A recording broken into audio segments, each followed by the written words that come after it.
Hey guys, Redneck Gamer, back with you to explain exactly what update 1.09 did for Battlefield 1.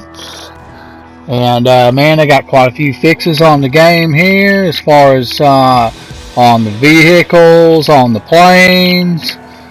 They did some things to operations, did some tweaks to maps and modes, also some changes to weapons and gadgets, gameplay, controls, UI, and netcode. And man, they did quite a few fixes here, and they hope we enjoy the update.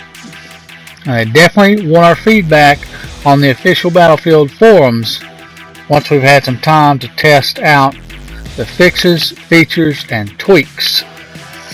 So on operations, what they did is once you complete a match of operations, it'll loop back to the same operations rather than exiting the mode. However, you'll be on the opposite side of the battlefield. For example, if you started as a French army, in the first operation, you'll be on the German side when it loops back after the end of operation, by remaining on the same server with other players instead of returning to the globe screen. They think that it'll reduce the occurrence of being matched into an empty server. In the coming updates, they plan to continue to expand on the feature to cycle through a complete operations playlist. And Premium Friends, they tested that twice in the last couple of months, and they're bringing it back again. It will be active as a lead up to EA Play. Maps and modes, they fixed a spectator mode bug where the first person camera would become stuck during the carrier artillery camera sequence on the assault tank. Changed ticket count for domination to 200 from 100. Fixed missing game mode description for operations. Tweak scoring values for capturing flags and conquests. Capturing gives less score now. However, more capture tickets have been added, and a team controlling more than 3 flags than the other team will be awarded conquest control bonuses. Decrease the percentage of contribution to flag capture. Neutralized from 50% to 30%. Added join any operation button to the main operation screen. Will start a matchmaking session to join any available operation at any size, 40 or 64 players. Spectator camera no longer missing from the map on front lines, Verdum, and Cisions. On the vehicles, man, they tweaked self-repair for the A7V, FT-17, the St. Chamond tank, and the Pierce Arrow. Reduced health gain per self-repair cycle from 320 to 200. Reduced time taken to complete a self-repair cycle from 8 seconds to 5 seconds. This makes these vehicles self-repair equivalent to the self-repair of the MKV land ship. Double the health of the field gun and stationary AA, made field gun and stationary AA repairable. Field gun and stationary AA will now enter a disabled state at 50% health, where they become unusable. To use the weapon again, they must be repaired back to 100% with the repair tool. Increased time that the shell camera is active on the MKV mortar land ship from 3.5 to 4.5 seconds. This better suits the increased flight time of the new heavy shell. Changed how max range from AA is applied. Max range now varies depending on pitch of the gun. Shells can travel a maximum horizontal distance of 300 meters and a maximum vertical distance of 450 meters. This applies to both the stationary AA and AA truck. Previously, AA shells timed out at the same max distance from the gun regardless of direction, resulting in a roughly spherical volume covered by the gun. This means horizontal range was as large as the max height the shells could reach.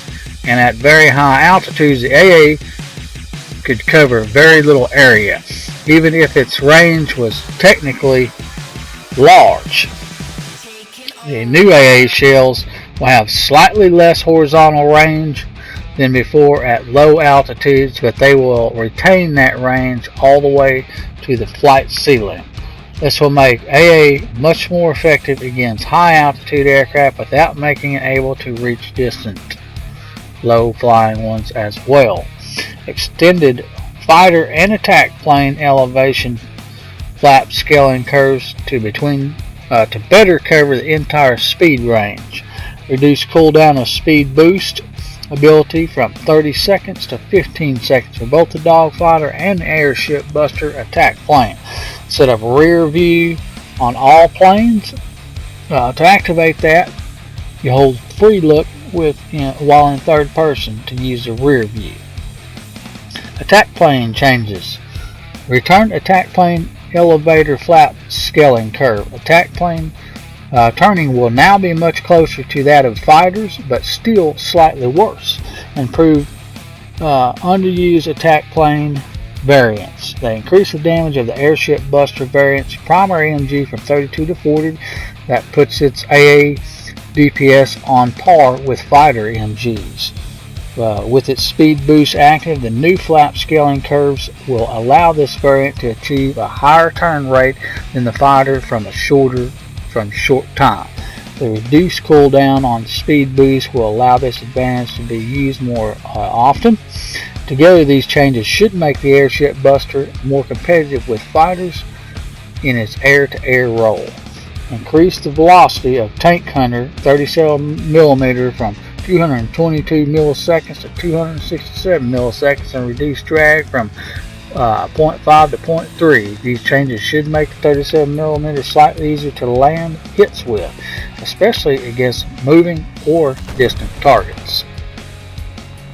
Change to fighter plane variants. On the dogfighter, the added new secondary weapon, incendiary ammo. Incendiary ammo does greatly decrease damage to plane parts, allowing the dogfighter to quickly cripple an enemy plane by breaking a wing. Change active ability from emergency repair to speed boost. Bomber killer. They change active ability from speed boost to emergency repair. They swap speed boost and emergency repair on dogfighter and bomber killer should help both variants in their respective roles. Speed boost gives the dogfighter a maneuverability edge over the other fighter variants, and emergency repair gives the bomber killer a better chance of surviving tall gun fire from bombers and attack planes. They increase field gun damage against light vehicles. Armored cars will no longer take less damage than light tanks from the field gun hits. Changes to FT packages. Close support tank. Increase the 37mm HE ammo from 4 to 5. Replace secondary case shell with coaxial LMG. These changes should help this tank better fulfill its general purpose role. Now on the flanker tank, they increase reload time on the autocannon from 2.5 seconds to 3 and 3/4 seconds. They increased HE autocannon direct damage from 15 to 10.5 seconds to 17.5 to 12.5 seconds. This result is a 20% reduction in cannon uptime. The direct damage increase will offset the lower uptime against vehicles when targeting vehicles. These changes should make the flanker slightly less effective against infantry. Now on the howitzer tank, they corrected primary weapon to HMG as shown in customization. This was actually LMG. The more powerful HMG should help offset its limited firing arc when compared to the coaxial LMG of the close support variant. Change the driver secondary weapon from case shell to flamethrower on the A7V flame tank variant. This change will reinforce the variant's role as a close range tank. Added third person free look to the howitzer. Added rear firing Tank Bureau as driver secondary weapon for the Tank Hunter land ship variant.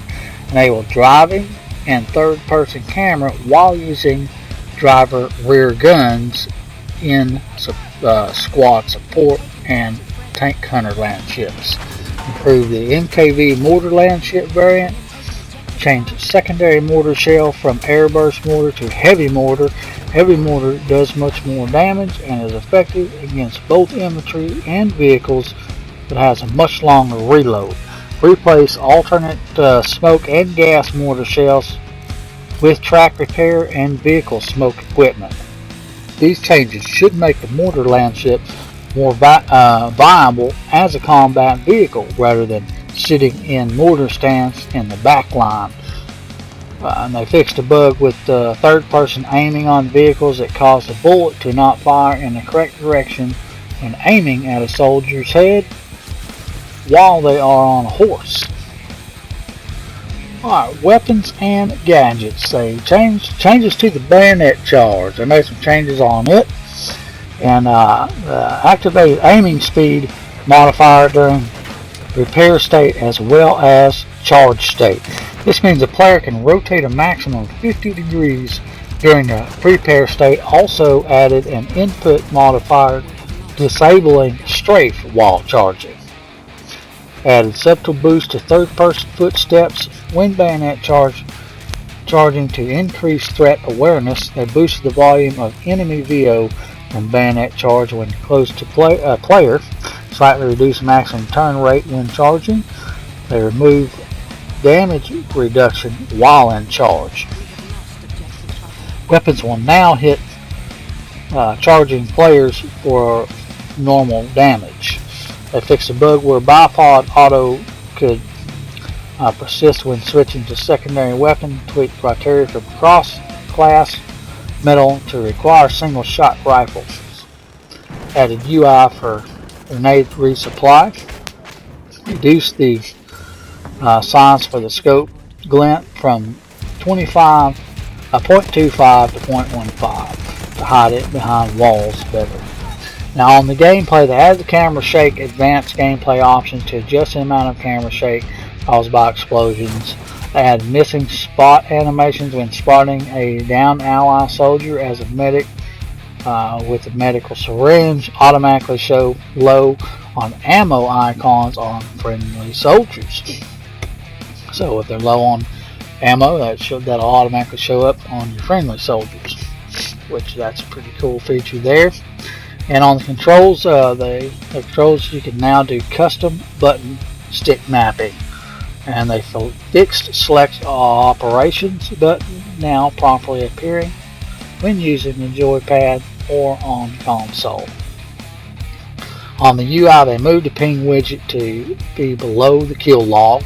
Fixed an issue in the squad select screen where no squad would be automatically selected for players not part of a squad. The first squad in the list will now be selected by default. Also added support on PC for pressing the space bar to join/leave a squad. Fixed an issue with the flag icons and world icons ghosting when going in and out of the customized screen from the deploy screen. Added ability to disable UGC. On the netcodes, implemented per region threshold settings for servers side hit detection. 130 milliseconds from US plus Europe, 200 milliseconds elsewhere. Fixed server side hit registration and leading shot only necessary by the margin above the threshold for US 150 millisecond ping. You have to lead by 20 milliseconds.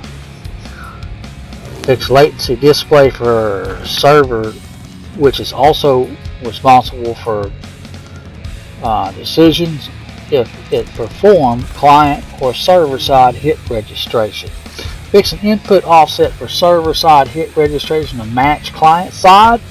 Fix wrong hit indicator display when dying. Alright guys, man, this has been a long video. I apologize about that, but man, they did a bunch of fixes here. This is pretty much everything for the May update. Now, we know they're going to be doing updates once a month now, so guys, stay tuned to my channel. Make sure you subscribe if you haven't, and hit the bell beside the subscribe button so you get informed when my videos come out, so I can explain to you guys what the next update does. But this is Redneck Gamer. I appreciate you guys watching, and I'll see you guys in the game.